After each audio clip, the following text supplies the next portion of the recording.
On a campus where you may be minutes, hours, days away from home, one group seeks to bring your comfort zone to you.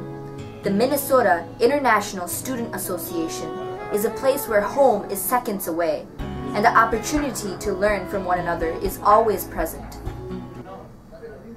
MISA prides itself on allowing international as well as local students to explore different cultures while at the same time promoting their own. In an atmosphere full of discussion and open-mindedness, MISA does more than just give students a place to socialize.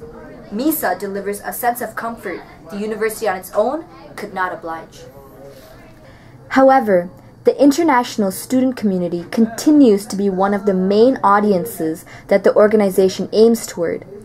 This year, within the Twin Cities campus of the University of Minnesota, there are more than 4,500 international students. The population of this community has been expanding since the early 1950s, which marks the early years of the International Student and Scholar Services, ISSS, Minnesota International Center, MIC, and Minnesota International Student Association, MISA, which continues to be, up until today, the major organizations and agents that promote internationalization of education. In 1950, the International Student and Scholar Services, or ISSS, was known as the Office of International Education. The director at the time was Forrest Moore, a forerunner of international education. A young graduate student, Joseph Meschenhauser, applied for a half-time job as an international student advisor. He came here already to the office of what was called then the Foreign Student Advisor.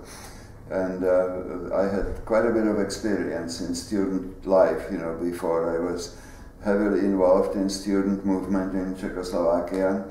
I was the General Secretary of the National Student Association, and then also the Secretary of the Law Student Association. And we managed our own exchange programs, mostly with French speaking, because Czechoslovakia was heavily influenced by the French influence, like Vietnam too was heavily involved. And so with this kind of experience, I had some ideas about what needed to be done. And when I got this job in the Foreign Student Office, it was a half-time position. I paid $110 a month and free tuition.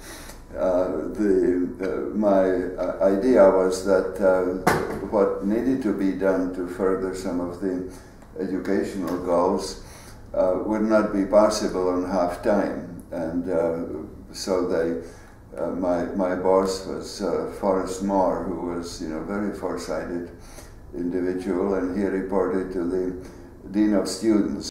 He quickly realized how tough the situation was for international students. There were over 1,000 international students, but there was hardly any organization that provided support for this large community. These international students had to face several problems regarding culture, language, and many other things.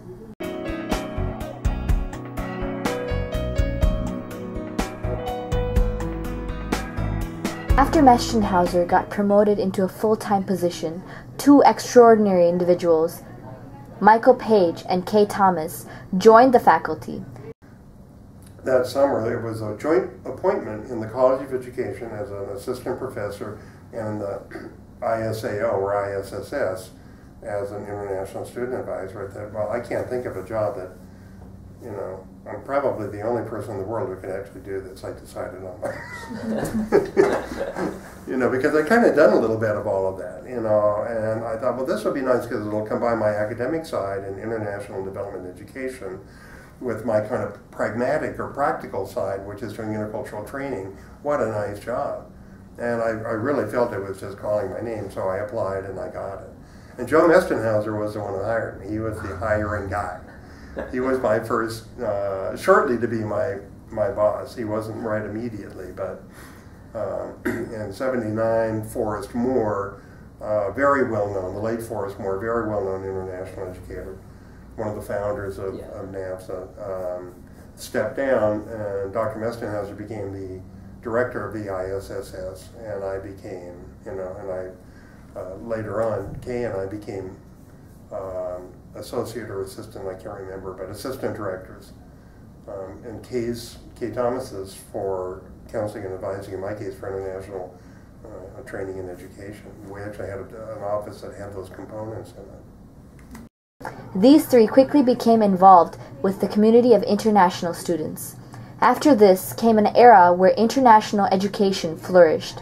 At this time, several projects were initiated in order to help international students to adapt to the university, including the creation of MISA. Coming up next, how and why MISA was created. Joseph Mechtenhauser tells his story about the International Student Council and the origin of MISA. Thorun describes her experience working with MISA in 1988. Michael Page reveals what was behind the creation of the organization. Next episode will be out on September 20th. It's an opportunity for those ladies to really transcend a lot of the, whatever their background is. And this is, rather than being And so you are one dance. So let's say that I'm a tango dancer. And I'm working with somebody in MISA who's actually a hip-hop dancer. How do you find a way to work together? And that's kind of the magic.